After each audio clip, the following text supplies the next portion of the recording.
Hello, Facebook Live. Hello, LinkedIn Live. It's me again, Wednesday morning for another working lunch with Liam. Maybe you're watching back on a social media platform or on a group, business group, wherever it may be. Thank you very much for watching. Stay tuned. We've got half an hour of great chat with another business leader from the local world, from Lancashire. Sometimes further abroad, sometimes America, to be fair. But we have a brilliant guest on today, somebody who I've been wanting to talk to for some time because he's got a depth of knowledge about many things. And we're going to ask him about that. But let me just tell you, he's Lee Chambers. And I've got his bio is so long that I've got it written down on my screen. I can't even remember how long it is. He's a workplace well-being consultant. An environmental psychologist. So we're going to ask him to tell us a little bit about that. Let's bring him on now. Good morning, Lee Chambers. How are you, mate? Oh, I'm great. Thanks, Leo. Pleasure to be on. Good. Yeah, good. First question, as ever, I always ask my wonderful guests, where are you and what can you see? Right. So I am in Preston, and in my little studio office, I can't see much, but the things around me. It's there's a certain beauty to seeing your own sign in the background. Behind me, and what I can hear is the sounds of the road outside. I work opposite the prison, so occasionally I hear discourse. It puts you into a place and realizes how some people are unfortunately restricted by boundaries. So severe that you actually hear them complaining. And wow. That's a great starting topic, to be fair, because I see you as somebody who sees no boundaries in what they can achieve.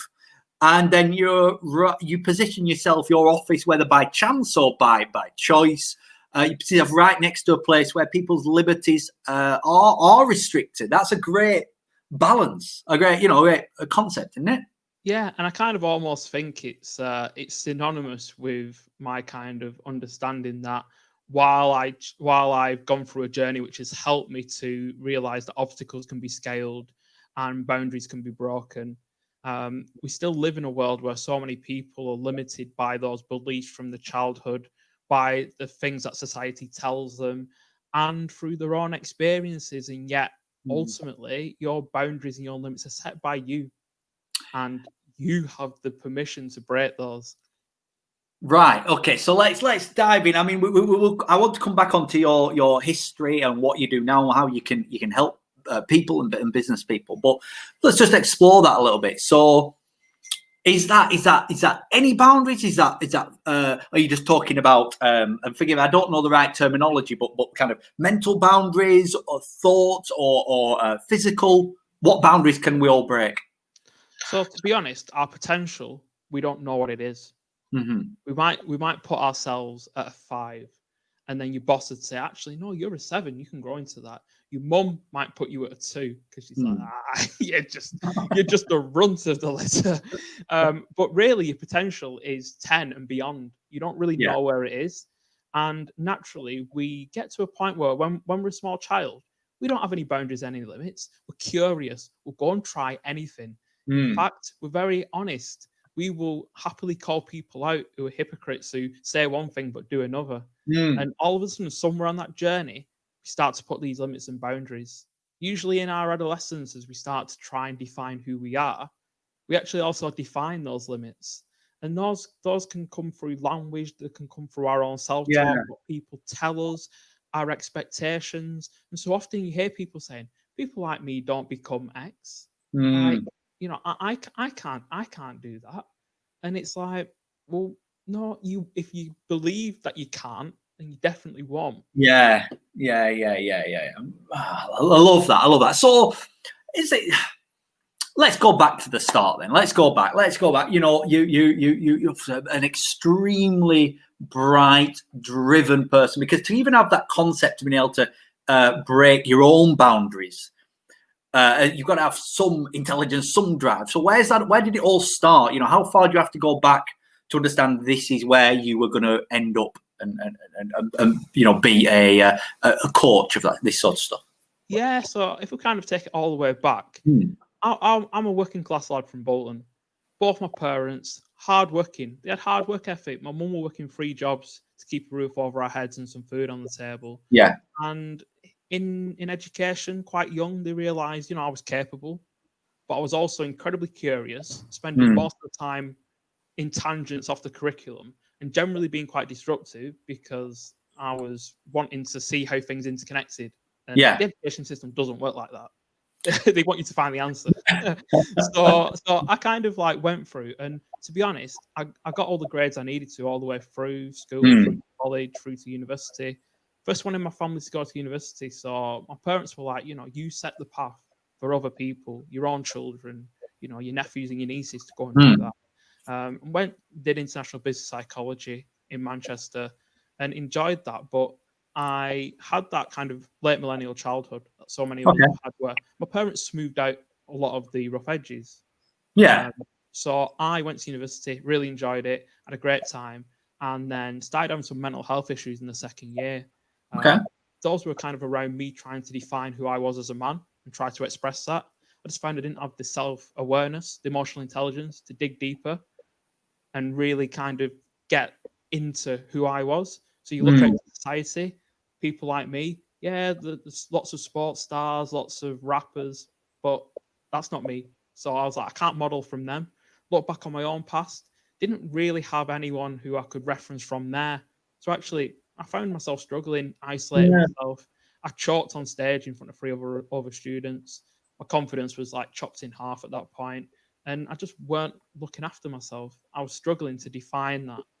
That was kind of like the first challenge, and I ended up isolating myself in my university room for 2 weeks and being taken on by my parents. That space gave me the opportunity to reflect and realize I had to take ownership and approach this challenge rather than avoid it. And then I graduated in 2007, went back and did that, which was like validation that you can go and keep going. Decided I wanted to be a financial advisor because I really like helping people and I like data statistics. Bad time to be going to financial advisory. So I get on the grad scheme at the Co-op. And 2007 summer, work hard for 6 months. All of a sudden, my training is defunded. Economic crash comes, get made redundant. And I'm like, whoa, okay. So I had this plan, 6 months, grafted, bang, just gone. And I was like, right, what does that mean? I need to step up and take ownership over my career and my qualifications. If I pay for them and select what I'm doing, then ultimately that's on me. I'm accountable.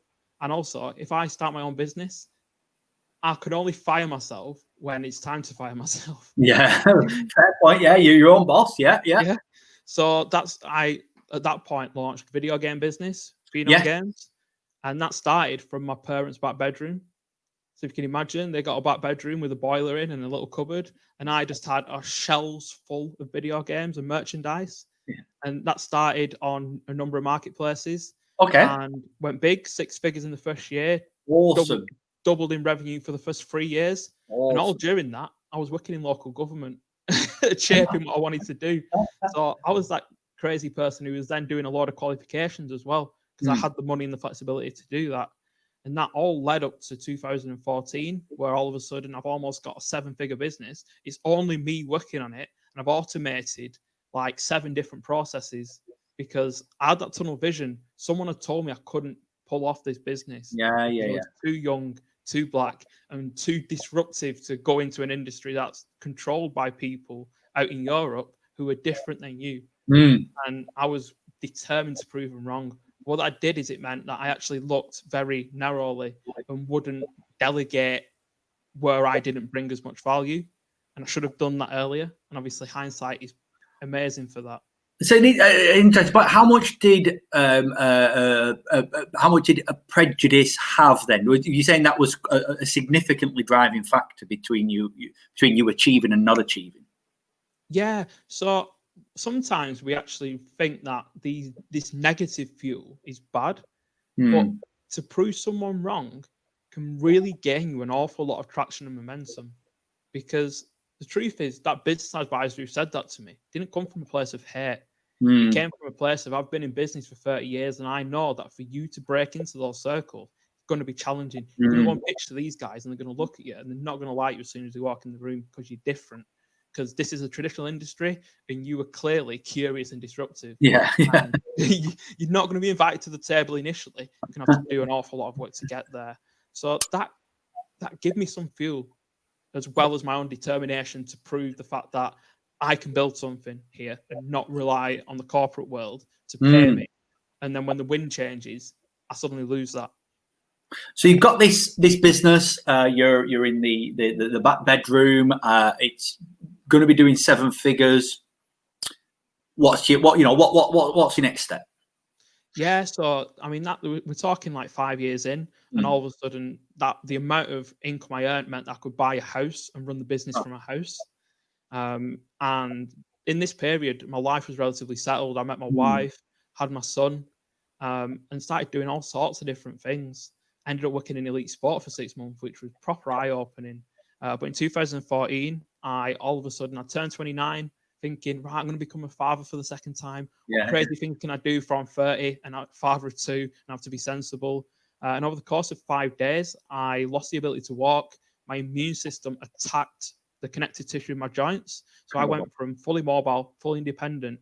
5 days later, I was in a hospital bed, couldn't move, couldn't shower myself, go to the toilet, or even feed myself properly. And bang, suddenly I was knocked completely out of track.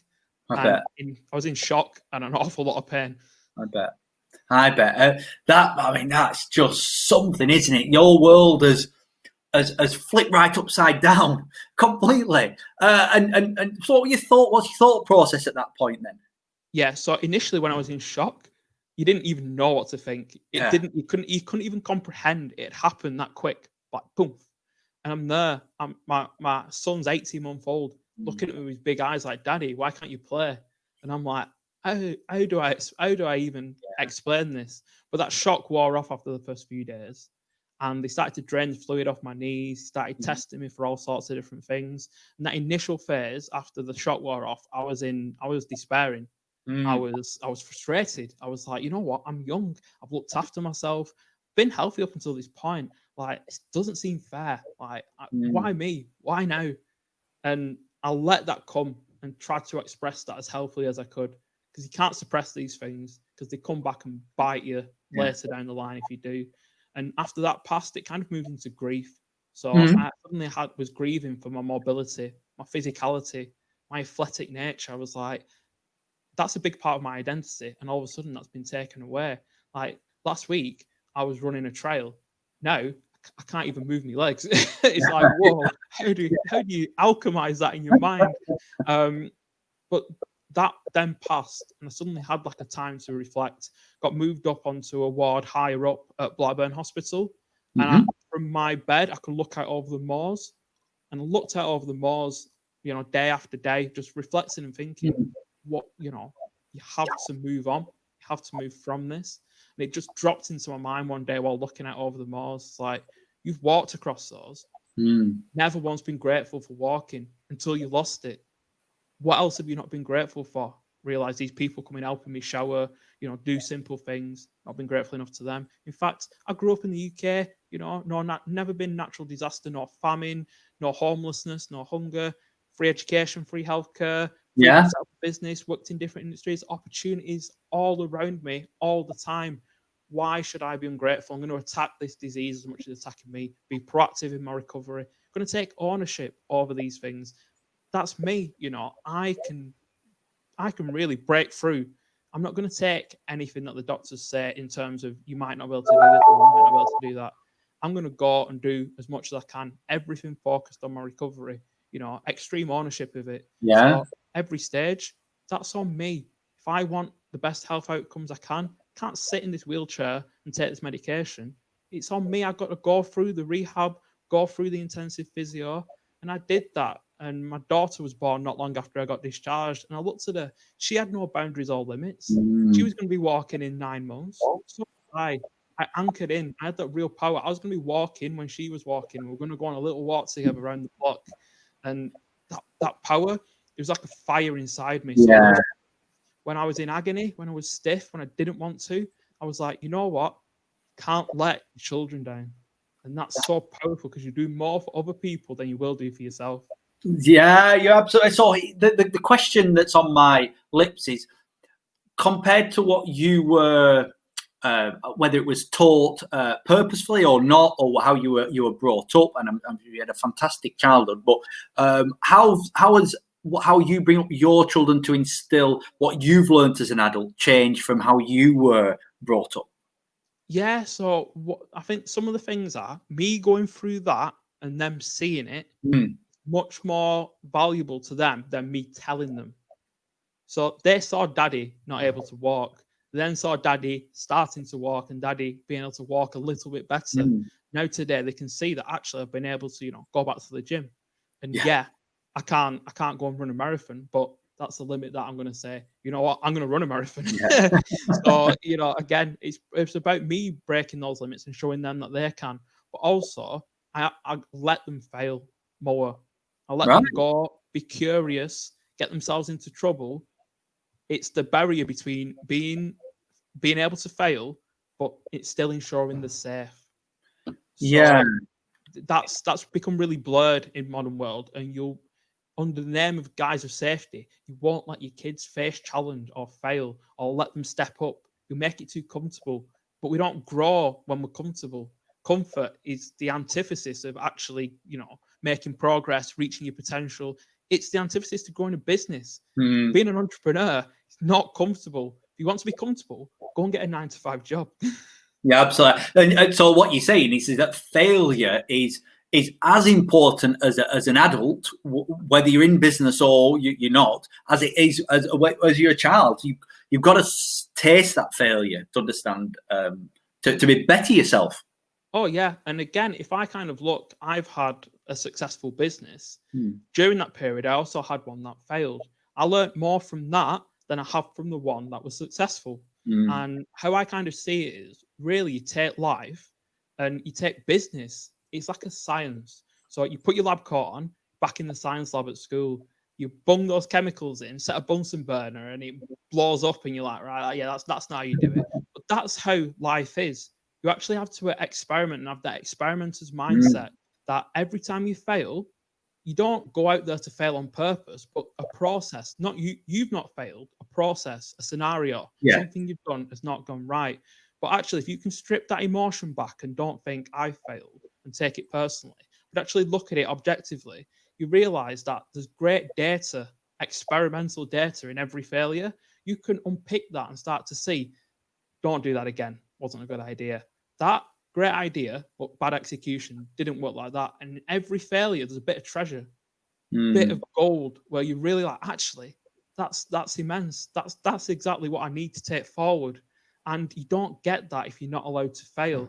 In fact, if you're not allowed to fail, you don't have the resilience for the times of challenge. Because let's be honest, businesses move like the seasons. If you set up in the summer and have everything designed to be like it is in the summer, when the winter comes, you find yourself on top of Winter Hill with your shorts on, a vest on, and some flip-flops, and then wonder why it feels awful, it's difficult, and it's not going to be sustainable. And you kind of have to build your business knowing that winter will come, and that it's not a straight line. It's a bloody zigzag all over the place. So, well, that neatly brings us on to a bit more recent events. So we left it as you were recovering from hospital. You were going on this journey with your daughter, who was learning to walk as well, and that has brought you into your last few years with your business now. So just tell us about how that got started, why you wanted to start it, and what is it? What does it do? Yeah, so if we kind of go during that period before, I'd done qualifications in soccer coaching, sleep, and performance nutrition. Coming out the other side, I realized that my recovery, it was really aided by the fact that I had a digital business. And I could still run it from a hospital bed with one hand. And I became really grateful for that. And what I decided is my little kids here, they are going to be going to school soon, and I barely see them. So I'm actually going to run Phenom games and spend as much time with them as I can before I go to school. So I now look back and realize at that time, I'd never have got it back if I hadn't have taken that path. And I'm so grateful that I had a business that allowed me to do that. But during that time, I realized I've managed to break through these barriers. I walked a mile unaided after a year, stood next to a lamppost, sweating, and thought, if I can do this, what can I help other people do? And I brought together that experience, the challenges that I've had, the different industries I've worked in, running a business, and the qualifications, and decided I was actually going to bring all those together in like an interconnected way. And when my daughter started school, which she did last autumn, I was going to launch something that helped other business owners to grow as much as the business grows. So you want to be someone who's growing so that you can grow as your business grows, because you want to be a level 10 person with a level 10 business. You don't want that mismatch, because you'll feel like a tiny person in you're navigating a massive wagon. And so often I refer to a business as a vehicle for you to go and achieve what you want to achieve in your life. And you've got to build that vehicle and then drive it. And you want to make sure that you're healthy and well at the wheel. You're not swerving all over the motorway, wiping out all your employees in the cars behind you. And that's kind of the antithesis of what Essentialize is. So often in business, we only actually need to do a few essential things really well and really define where we bring the value on a few essential tasks. And then the more we do them, the more value we bring, the more we can leverage that and get other people who are amazing at what they do to bring their gifts to the places where we don't bring as much value. And it's about aligning your values and what life you want to live and combining them together, because there is no work-life balance. There's just life. Work is like a wheel that runs around inside of you. You've got to grasp control of that, build momentum when you need it, slow it down a little bit sometimes to ensure that you're building mindfully what you actually want. So Essentialize does workplace well-being for companies who are bigger, who want their employees to really have well-being in a focused way. So we come in and we assess. We don't just bring, yoga and a fruit bowl to you. We actually, we look at your budget and see where's the best return on investment for well-being for you at the moment. And you know what? It might be some organizational culture shifting. It might actually be some health awareness workshops. It might be looking at the environment of the office and actually switching things around. It doesn't cost a lot most of the time, but you can shift an office around, look at the psychological and physical environment, and actually get people in a happier, healthier place. And it's actually about having that bespoke element, because there is no one size fits all. Even the word well-being means 10 different things to 2 different people. And it's really about coming into your business, finding what your industry's challenges are, what pain points of your departments, and then building something that actually is sustainable for your company and won't just give you happier and healthier employees in the shorter term. It'll give you return on investment in the longer term. Well, gosh, there's a lot there, and the well-being of company owners and employees is just this huge topic, and never been more relevant than the last 16 weeks. So take it back. It's the first couple of weeks of March. We've the country's decided to go into lockdown. You're a business working in that space of looking after the well-being of companies, of employees, as I say, of directors. What's your thoughts? What you think? Are you thinking, right, actually, my business may suffer here, or are you thinking, actually, there's an opportunity to help more people? Right. So how I kind of saw it initially was, okay, so my physical networking meetings have been cancelled, and I really got a lot of fuel out of them. But then I kind of thought, right, so this is so often what we kind of see. Crisis is coming. You either see it as a threat and run away, or you see it as a challenge and step up into it. And I was like, this is a challenge. This is an amazing time for me to build something, to look at my delivery and ensure that the hybrid digital physical that I had could all be delivered digitally, because there's elements of that in the future. I very quickly realized they don't want me in the workplace, but these employees have had a week to go from office to home. There's a lot of challenges there that can be addressed. So I started addressing those challenges and helping individual employees to make that adaptation and acclimatizing to what was all of a sudden, okay, you're working, educating, relaxing, sleeping, and living all in one room. Like, how are you going to manage that? You need to partition, you need to schedule, you need to section, and you need to psychologically shift and change. So I started doing that. But I suppose the biggest thing that I saw is this would open up a more absorbent culture for us to actually look at well-being as something that is vital, not only going forward in terms of people's mental health, but in businesses' recovery. Because a lot of people have had time to slow down and reflect and will actually look and anchor into what do I actually want. And then on the other side, there's key workers who have worked 12 hours a day, 7 days a week for 4 or 5 months. Their well-being is absolutely paramount because they're literally at the point of expiring because that sheer amount of work is not sustainable. So I just kind of looked at it as a massive opportunity. And obviously I got made redundant in the 2008 financial crisis. And how I kind of see it is at that point, the world was slightly different, but Uber and Airbnb were born in the middle of that crisis. They decided they were going to disrupt traditional industries and look to change the world. They were shooting for the moon. And guess what? They didn't get far off.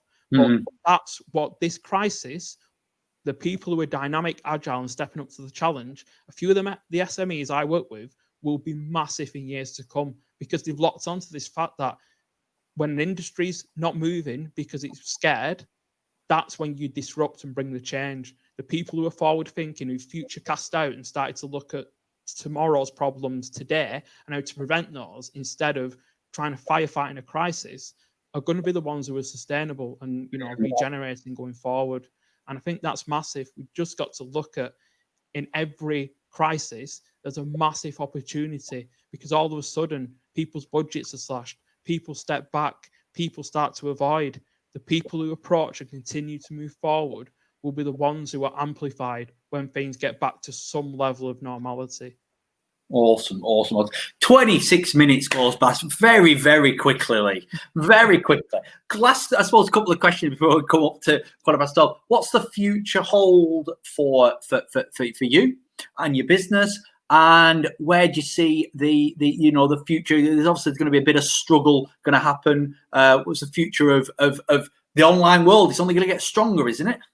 Yeah, definitely. So this has given me an opportunity as well to make connections in a number of other countries. So now I'm working with people in America, Australia, and Canada. So that's really widened my scope, and I've made some really interesting connections and having interesting conversations about building my presence out there. Naturally, I'm now hosting a radio show just like yourself. So that's another beautiful skill to add to my bow. Awesome. But really, I'm anchored in here in Lancashire, and I'm a massive part of Wellbeing Lancashire and looking at how we can build that to make this the healthiest and happiest place to work in the UK. And then once we've done that in the world, I don't see why not. It's why not? immense here. And that's my shoot for the moon. But again, I'm going after that high hanging fruit. Everyone else can pick those ones at the bottom because I'm crazy enough to try and jump for the ones at the top. So last couple of minutes. I'm interested in people's tips of working in this new world. So have you got one or two things you think that's essential for me to operate right, for me to run a business as an entrepreneur? Doing them one or two things really helps me. Either it's focus or work right, or you say it's not maybe about work-life balance, but about life. What are the 2-3 tips you think, I need to tell people about this? Yeah, so I think the biggest one is to be creative before you're reactive. Okay. So in your business, you'll have these tasks that require a lot of your brain power. Get in there, get focused, and do them. So that kind of reactive work, replying to emails and doing things on the bounce, try and block out some serious time early in the day or when you work best, just to go deep on that. Turn off the notifications, get off the technology, and just do the work that you need to do. Yeah. So that's where you bring value. If you focus on that for 60 to 90 minutes, you can get into an amazing rhythm where all of a sudden you're in that flow. You just get that work done. Creative juices are going, and you suddenly find that you can just do that. And if you can do a bit of that every day, you know what? 2 hours of that work every day, and all of a sudden you will fly so much. Yeah. And I think the other thing as well is just to ensure that your business, again, is a vehicle for the life that you want. So ensure that you build that vehicle for the journey, because it's going to go up that mountain of your life. Firstly, make sure you're on the right journey by asking yourself, what do you want? And really digging deep into what your own values are and your strengths are. And really, your business should be a combination of your strengths, something you love, something that the world needs, and something that you can get value and monetize. Put all those together, That's an amazing business you've got right there. And you'll be fueled to do all those things that you don't want to do in your business because you know you're on the right path and this vehicle is going to take you to the peak. Well, I'm with you all the way, Lee. Hey, with you all the way. Where can people go to find out more about you and your business? Yeah, so I'm on essentialize.co.uk, leechambers.org, and I'm most active on LinkedIn on Lee Chambers. Awesome, mate. We could have an hour together. There is so many questions that I have. We'll revisit this at a later date because we can go very, very deep. But thank you very much for being with us today, Lee. I will put your links in below. Make sure that people can link up with you and listen to this. We'll share this around the Facebook groups and LinkedIn groups around Lancashire. Thank you very much again, and have a great day. Thank you. Privilege, Liam. No, the privilege is all mine. And thank you to everyone for watching. Have a great afternoon. Much love to you all. Speak to you soon. Bye.